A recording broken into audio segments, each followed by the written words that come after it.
The Straw Hats finally dove into the deep sea and are heading straight to Fishman Island. But of course, nothing comes easy for them, right? So some buddies showed up along the way, trying to send them on an all-expenses-paid trip to meet the devil himself. But the real problem hit at the end of the episode, making everyone crap their pants in fear. Now that the Sunny was coated, the Straw Hat crew could finally sail underwater. They were full steam ahead to Fishman Island. On the way, Brook and Luffy were debating whether that whale was Laboon or one of Whitebeard's ships. Meanwhile, Caribou was already behind them, plotting to destroy the Straw Hat's ship and drown everyone. But he realized that no one would know who did it if he left no survivors. So, his genius plan was to take their heads back to the surface to prove that the Great Caribou is the king of the seas. Except his surprise attack wasn't so surprising because God Usopp spotted his ship from afar. They started playing bumper boats, trying to pop Sunny's bubble and invade the ship. Nami noticed that the sea cow pulling their ship was Moo Moo from Arlong's crew, and Moo Moo remembered those beatdowns from Luffy and Sanji like it was yesterday. Caribou's goons began storming the Sunny, ready to chop everyone's heads off, but Moo Moo noped out of there, refusing to face those monsters again. Caribou was left behind to fend for himself against the Straw Hats. The guy was so dumb he didn't even notice he was alone. He kept laughing and giving orders until he turned around and realized he was screwed. Frankie grabbed him and was about to toss him into the sea to drown, but Caribou begged for his life like crazy, saying, "You wouldn't even do this to your worst enemy." Zoro guessed that Caribou was probably the leader of those thugs, but the guy tried to play dumb, saying he was just a useless subordinate kicked out of the group. He even asked to join their crew, and innocent Chopper was already starting to believe him. Nami asked where he got that crazy sea cow pulling their ship, but Caribou was too busy staring at her assets. Supreme Simp Sanji kicked him in the face to stop him from drooling over their beautiful navigator, but Caribou couldn't help himself and kept getting launched every time he peeked at Nami's new look. Caribou claimed he had no idea where the sea cow came from. They bought it from some underwater merchants who tame sea beasts to pull ships, except this one didn't seem very tame. Usopp warned that they were veering off the log pose's direction, but Nami told them to chill, saying, "Trust me, I know what I'm doing." She even dropped a "she knows" moment, saying, "When you least expect it, we'll be there." She knows.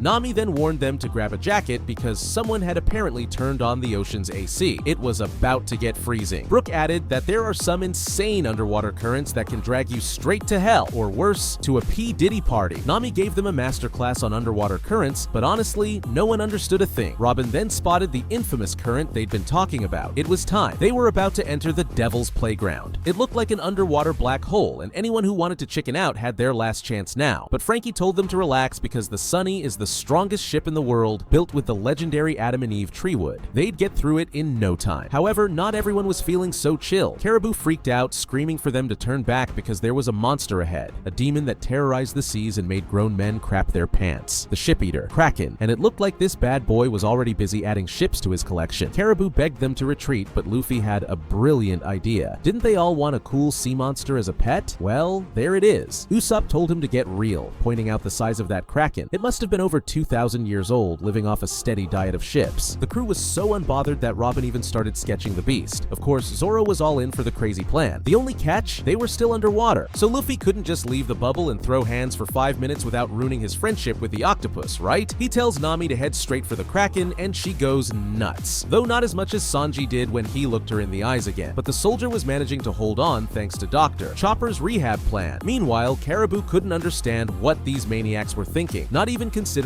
running away from this monster. Out of nowhere, Caribou and his goons came back to rescue his brother, and, of course, the cow was totally going along with it on her own free will. But the Kraken gave a solid smack that burst the bubble and split their ship in half. The dude destroyed a ship way bigger than the Sunny, and now everyone was about to become shark food. The Kraken was already charging at the Straw Hats, and the only two real men on the ship were ready to throw down, but Nerebus held them back because they'd popped the darn bubble. Frankie activated the Sunny's fan to dodge the attack, and Luffy really wanted to take on that Kraken, and Caribou said if Luffy wanted to fight so badly, he had a plan. After all, if the ship sank, he'd also end up as squid food, so he whipped up some makeshift coating so they could brawl underwater. Usopp cursed out the guy's entire family tree because they were almost convinced to run, but Caribou was the first one insisting they should retreat with their tails between their legs. The problem was that Luffy heard it in one ear and let it out the other, so they were told to fight far from the ship to avoid bursting the bubble. But these clowns let go of the rope they'd need to return because it was in the way. Luffy told the guys to hold down the squid bro while he prepared a big surprise for him. Zoro was already itching to turn him into some fine sushi, but Luffy told him to chill because the Kraken was going to be their crew mascot. Frankie launched some rockets that left the crew's jaws on the floor, but the Kraken kept attacking, and Chopper went full Thais Carla mode to protect the ship. They just forgot he had 8 tentacles and landed another hit that sent them crashing into a massive rock, but Robin used her magical hands to save them at the last second. That's when the real fight began. The rubber monkey activated Gear 3rd and popped his own bubble to do something crazy. He used armament hockey to go full black mode, but the ocean hit him with some white chocolate calm belt vibes, because all his energy was being drained, and the Kraken, no fool, was already going for the kid. Sanji darted out to protect the captain, and Brook started losing it because Luffy had left the bubble. But God Usopp could only focus on that insane speed. He looked like a fish man, all thanks to his hellish training of running away from those lovely 3-legged women for 2 years. Then he pulled off a Diablo Jamble Bolshevitz that literally roasted the Kraken's tentacle underwater. Zoro followed up with a Santoryu Dukadu to slice and dice him, and Luffy yelled that if the Kraken didn't have tentacles, he couldn't pull the ship. Right after, he hit the octopus with a wicked elephant gun straight to the mouth. Not gonna lie, but if the Kraken dies, it's not gonna pull the ship either. Luffy knocked the beast out, and out of its tentacle came a fucking shark wearing a t-shirt. Oda is a genius, no doubt about it. The Kraken started getting dragged by the current, so they decided to head back to the ship. But just because you want to doesn't mean you can, buddy, because they were also being crushed by the pressure. Nami gave the orders and told everyone to stay sharp, or they were done for. They were getting swallowed up like they were inside a real black hole, and Luffy was cracking up inside the bubble. After a while, Usopp woke up,